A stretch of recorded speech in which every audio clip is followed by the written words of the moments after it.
자, 세 분과 함께 이야기를 나눠보기 전에요. 지금 영상 저희가 짧게 보여드리고 있습니다.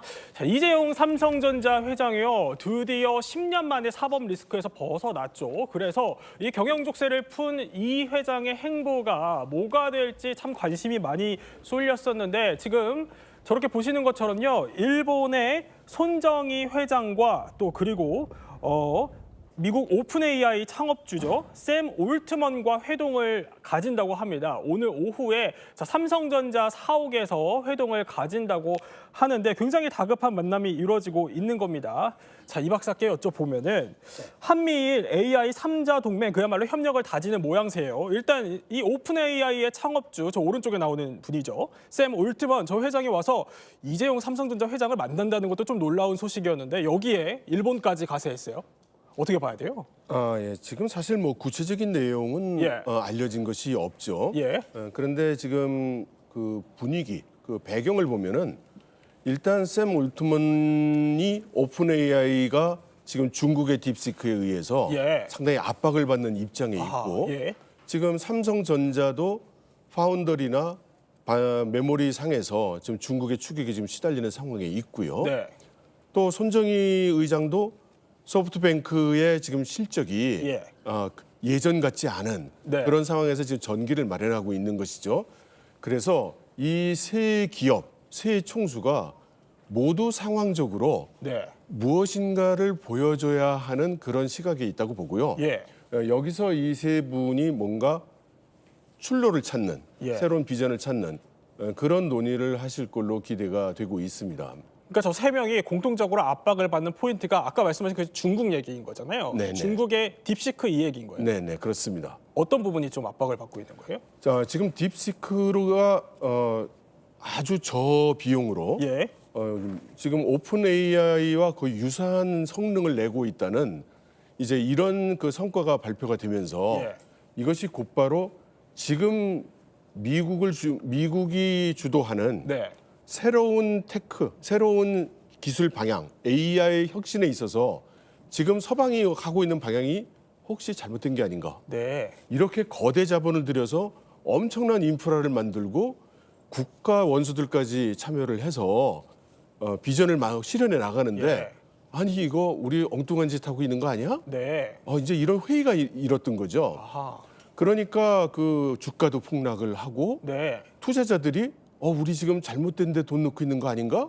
이런 위험하지 않을까 하는 걱정도 하게 되니까 당연히 그 사업에 큰 영향을 이제 받게 되는 거죠. 그렇군요. 그러니까 한마디로 정리를 하자면 오늘의 저 회동 지금 보면은 최태원 회장까지도 만난 영상이 떠요. 그러니까 오전에 최태원 회장을 만나고 오후에는 삼성전자 이재용 회장을 또 찾아간 건데 저 몸다른 샘 올트먼 그 이유는 사실 딥시크의 추격이 그 배경에 깔려 있다.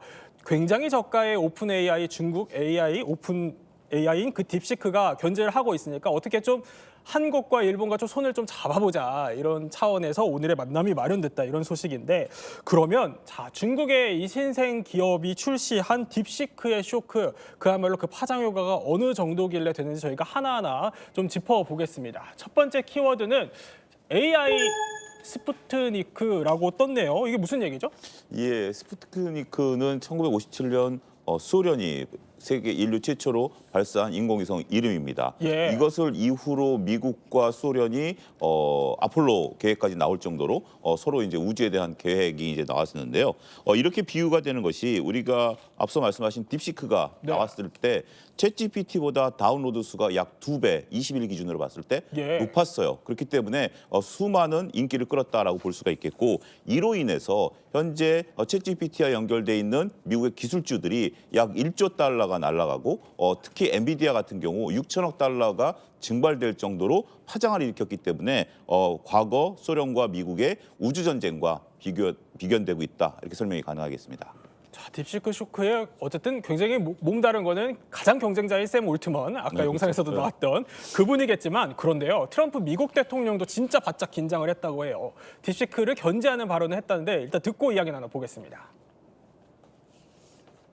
The release of DeepSeek AI from a Chinese company should be a wake-up call for our industries that we need to be laser-focused on competing to win.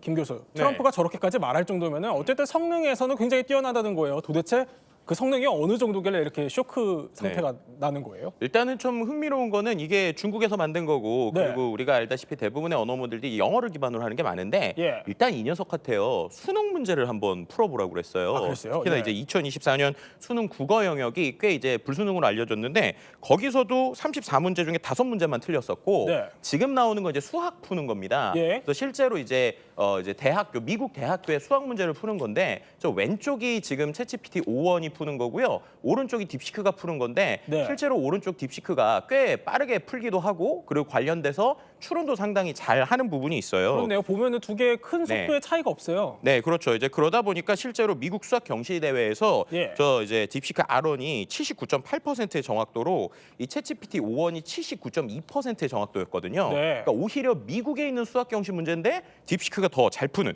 이런 모습들도 좀 보여주기도 했습니다. 그렇군요. 속도만 봐도 뭐 왼쪽 오른쪽 어느 게 더 잘 푸는지 분간이 안 갈 정도긴 한데 네. 그런데 이게 무엇보다 또 주목을 받는 이유는 이게 성능 대비 저렴한 개발 비용 때문이라고 하는데 그러니까 어쨌든 성능은 저렇게 챗 GPT랑 좀 수학 능력에 있어서는 비슷해요. 그런데 개발 비용은 거의 한 20분의 1이라면서요. 네, 그렇죠. 20분의 1도 더 안 되는 것 같아요. 아, 그래요? 예. 네. 그 얼마나 좀 되는 거예요? 개발 비용 보면. 지금 뭐 미국의 잘 나가는 모델하고 비교하면 거의 예. 30분의 1 얘기 나오고 있고요. 아, 예. 그리고 중국 안에서도 지금 AI를 많이 하들 하고 있거든요. 네. 많은 기업이 하고 경쟁을 하고 있습니다. 그래서 중국 내의 경쟁에서도 중국 대기업보다 10분의 1 수준으로 네. 이렇게 하고 있다고 하니까 사실 상당한 쇼크죠. 그럼 어떻게 그렇게 저비용으로 이 개발이 가능했던 거예요? 사실은 우리가 비용 얘기를 할 때 좀 조심해야 되는 게 예. 이게 여러 비용이 있어요. 말하자면 설계하는 비용도 있을 수가 있고, 예. 그리고 AI 같은 경우는 이제 학습 비용이 또 엄청나게 들고요. 예. 또 그 서비스를 하려면 시스템도 있어야 되고 설비도 있어야 되고 시스템이 되고 나면 또 운영도 해야 되잖아요. 그렇죠. 예. 근데 사실은 이 비용 전체에 대해서 정확한 숫자를 우리가 알지 못합니다. 네. 다만 우리가 알고 있는 것은 그 학습할 때의 비용이 미국 또는 서방의 대기업에 비해서 엄청나게 적었다. 네. 뭐 어떤 사람은 100분의 1이라고 얘기하는 사람도 아, 있고, 그래요? 예. 그 정도로 그 차이가 컸다라는 것이기 때문에 그래서 큰 충격을 이제 주고 있는 거죠. 네, 어쨌든 성능이 뛰어나고 굉장히 저가로 또 개발을 했다까지 짚어봤는데 그런데요, 이렇게 딥시크 등장과 동시에 그야말로 또 선풍적인 인기를 끌면서 창업주에 대해서도 관심이 쏠려요. 저 인물 바로 량원평이라고 하는 저 인물이라는데 굉장히 핫한 인물인데 저 사람이 저렇게 뜨니까 저 사람의 고향에 완전 그냥 현수막까지 내걸렸다 이런 얘기들이 나와요. 지금 저 현수막이라고 하는데 저는 중국어를 잘 몰라서 저게 뭔 말인지 잘 모르겠지만 어쨌든 관련된 현수막이라고 해요. 그런데 저렇게 현수막까지 내걸릴 정도인데 창업주 본인은 정작 은둔행보를 이어가고 있다고 하네요. 어떤 인물이길래 그렇죠? 그렇습니다. 량원평이라는 85년생입니다. 예. 출생지가 어디냐면 우리가 하이난이라는 도시 휴양지 아시죠? 바로 위에 있는 거기서 출생을 했어요. 근데 이제 대학은 저장성에 있는 대학을 나왔습니다. 저도 이제 들어오기 전에 두 분을 통해서 알았는데 네. 우리가 이제 85년생이면 굉장히 젊다라고 생각을 하죠. 근데 이제 중국 같은 경우는 할 만한 나이가 됐다. 이렇게 좀 평가를 하는 것 그래요? 같습니다. 네. 40대의 어떤 그런 분들인데 수학을 잘했다 그래요. 수학을 잘해서 근데 그 수학 같은 경우 독창적으로 푸는 걸 굉장히 좋아했고 그다음에 이제 저장대에 이제 공학을 전공을 했는데 이분 같은 경우 수학만으로 끝낸 게 아니라 공학을 했기 때문에 기계를 네. 만든다라든지 아니면 이걸 가지고 논문 자체도 AI와 관련된 그러한 논문을 이제 냈었기 때문에 이 분야에 대해서 어느 정도는 충분히 학습이 돼 있는 분이다라고 말씀드릴 수가 있겠고 근데 우리가 은둔이라는 게 이렇게 량원평이라는 사람에 대해서 아무도 몰랐었다라는 거죠. 이분이 헤지펀드도 운용을 했었고 예. 리 장총리도 만나고 했는데도 불구하고 몰랐었다가 갑자기 이제 등장한 면이 없지 않아 있긴 합니다만 본인 나름대로는 차분히 준비를 했고 언론과의 접촉은 거의 없었다 이렇게 평가가 가능할 것 같습니다. 저희도 저 사진을 준비하면서 사진 찾기가 진짜 힘들더라고요. 과연 그러니까 이분이 맞는지도 또 확인해야 되는 이 사람이 거고. 맞는지도 그러니까 저 사람이 맞는지 또 사진도 몇 장 없어가지고 굉장히 좀 은둔형이다라는 게 체감이 가기도 했는데 근데 어릴 때부터 이 범상치 않은 면모들이 그야말로 혁신을 또 가능케 하는 요인이었다 이런 분석들이 나오는데 일찍부터 수학과 AI에 대해서 그야말로 집착 수준을 보여주는 예. 일화가 있어서 관련돼서 퀴즈가 준비되어 있다고요? 예, 그렇습니다. 딥시크 창업자는 AI로 땡땡을 했다가 이번에 퀴즈가 되겠는데요. 예. 4개의 사례 중에 하나를 맞춰주시면 될 것 같습니다. 오늘은 그래도 또 객관식이 좀 쉽군요. 예. 한 2번 도박 아닐까? 가장 파격적인 AI로 도박을 했다. AI로 연애를 할 수 있으면 상당히 재밌을 것 같은 생각이 좀 드네요. 그렇기도 하네요. 예. 정답은 3번 주식이 되겠습니다. 아, 그래요? 예. 이분 같은 경우 그 머신러닝이라고 AI가 되기 이전에 컴퓨터 언어 학습과 관련된 걸로 통해서 네. 퀀트 트레이딩을 했어요. 그러니까 이제 주식 분야에 있어서 심리를 배제하고 기계적인 매매를 하는 부분들이었는데 하이플라이어라는 헤지 펀드를 만들어 가지고 한때 운용 자산이 80억 달러, 우리 돈으로 약 11조 원에 달했었고 여기서 돈을 벌어서 AI를 개발했다라고 얘기를 하고 본인 스스로가 GPU를 10,000개를 확보해서 이걸 가지고 했다. 앞서 박사님 말씀하신 것처럼 이 비용까지 하게 되면 좀 많이 들어가는 부분들인데 네. 이 10,000개가 어느 수준이냐면 우리나라에 현재 지금 보유하고 있는 GPU가 분산되어 있는 거 다 합쳐도 약 2만여 개 정도라고 알려지고 있습니다. 그렇기 때문에 어마어마한 양을 통해서 현재 여기서 개발했다. 이렇게 말씀드릴 수가 있겠습니다.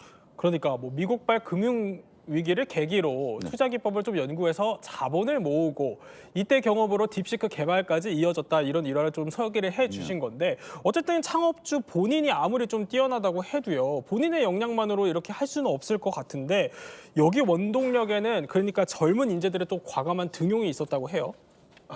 이 딥시크에서 참여하고 있는 인력들은 예. 상당히 재미있습니다. 아 어떤 면이요? 우선 첫째는 예. 다들 굉장히 젊어요. 네. 젊다는 게 중국 기준으로 젊은 겁니다. 예. 그러니까 대학 졸업한 지 1, 2년밖에 안 되는 친구들, 또 박사한 지 1, 2년밖에 안 되는 박사들, 네. 이런 사람들 위주로 했고, 그다음 그 이력서가 훌륭한 인재들이 아니고 네. 실전 위주로, 실제 몸으로 일을 잘 해내는 친구들 중심으로 예. 이렇게 구성을 했어요.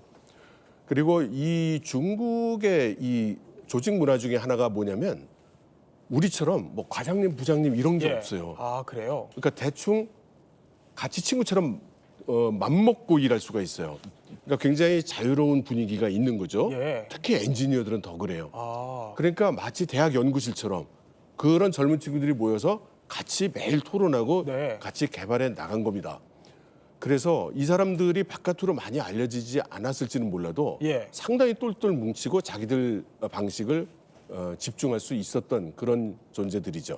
그런데 지금 저희 뒤에 배경에 네. 자, 저 인물이 한 명 떠요. 젊은 여성인데 저 사람은 누구예요? 저 양반은 95년생이에요. 예.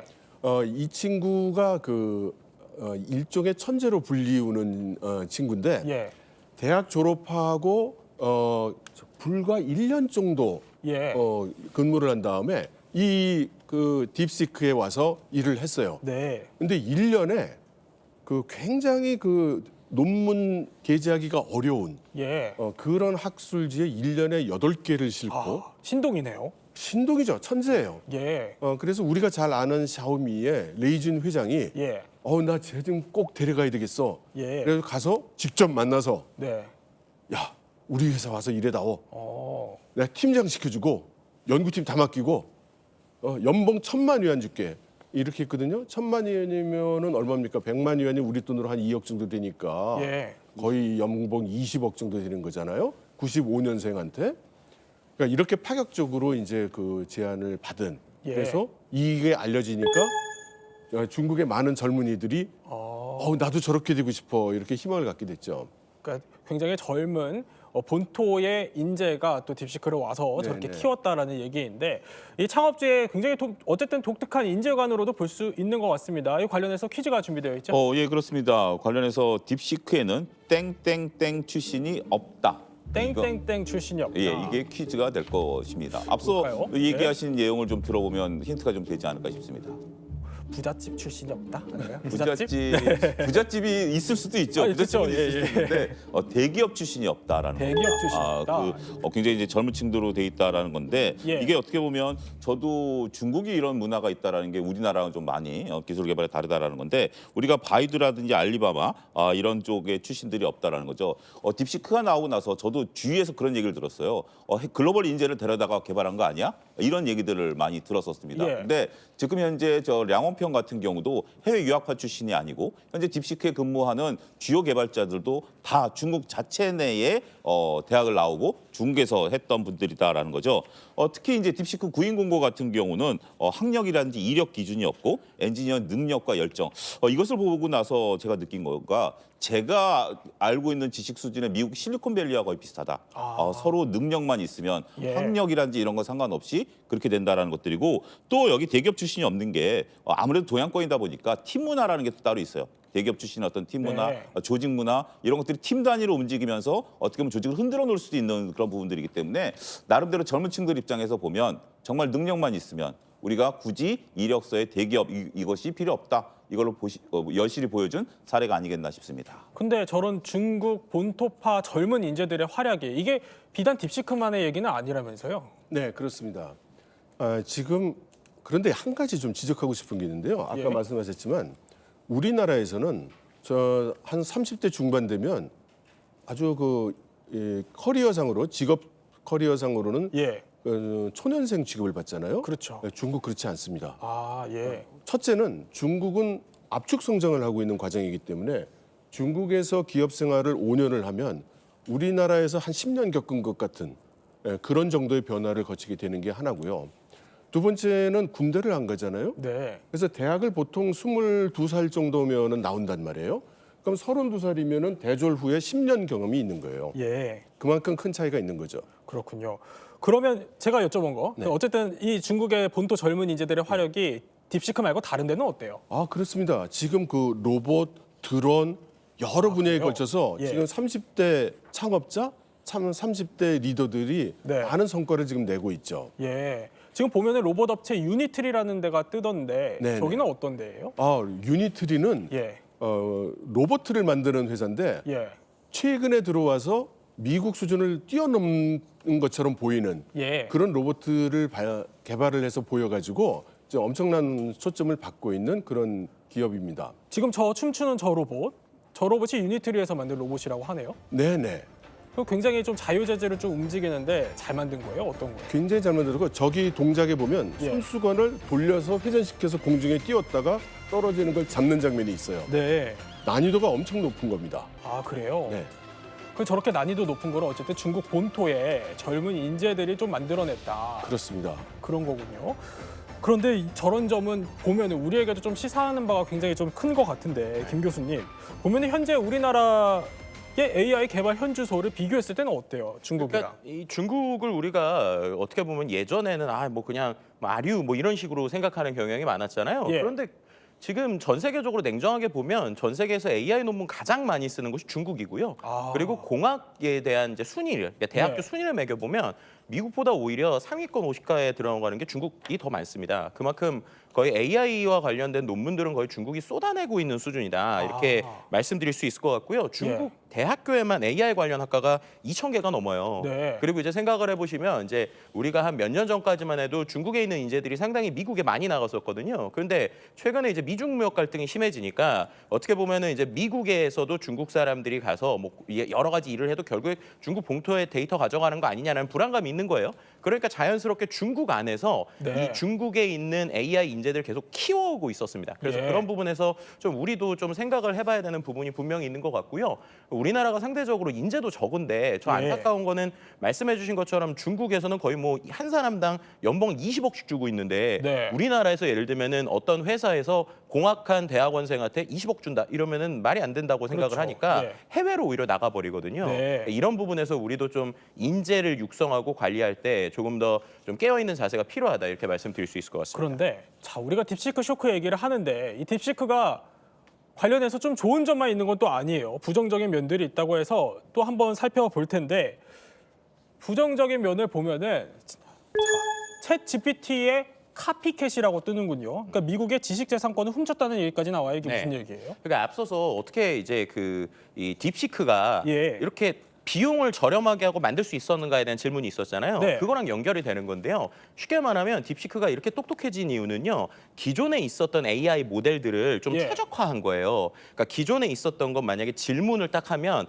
답변을 받기 위해서 수학을 문제를 푼다고 그러면 그냥 전 세계에 있는 수학 모든 데이터를 다 공부를 시킨 다음에 답변을 해야 돼요. 예. 그럼 답변이 느릴 수밖에 없고 비쌀 그쵸. 거잖아요. 네. 그런데 이제 이렇게 하다 보면 우리가 학원에서 쉽게 말하면 이 수학에 대한 노하우나 아니면 방법 이런 것들을 알게 되잖아요. 예. 그럼 학원 가가지고 좀 배우면 금방 풀잖아요. 네. 딥시크가 이렇게 돼 있는 거거든요. 그래서 딥시크가 그 안에서 핵심 노하우 같은 걸 쫙 뽑아가지고 나온 거예요. 근데 그 예. 핵심 노하우가 어디서 나온 거냐에 대한 이야기가 나오는 겁니다. 네. 그래서 지금 논란이 되고 있는 건 이 핵심 노하우를 결국에는 오픈 AI에 챗GPT 돌려가지고 거기서 만든 거 아니냐라고 네. 얘기가 나오니까 그러면 결국에는 미국의 언어 모델을 돌려서 그 안에서 최적화된 걸 뽑아서 그걸로 비용을 줄였으니 미국 입장에선 이것도 지적재산권이다. 그러니까 결국 미국 거 돌려서 만든 거고 그거 원래 허락이 안 돼 있는데 만든 거니까 이거 문제 아니냐라는 네. 이야기가 나오는 경우가 바로 여기 있다고 보시면 될 것 같습니다. 그럼 또 다음 부정적인 면이 뭐가 있는지 키워드로 한번 살펴볼까요?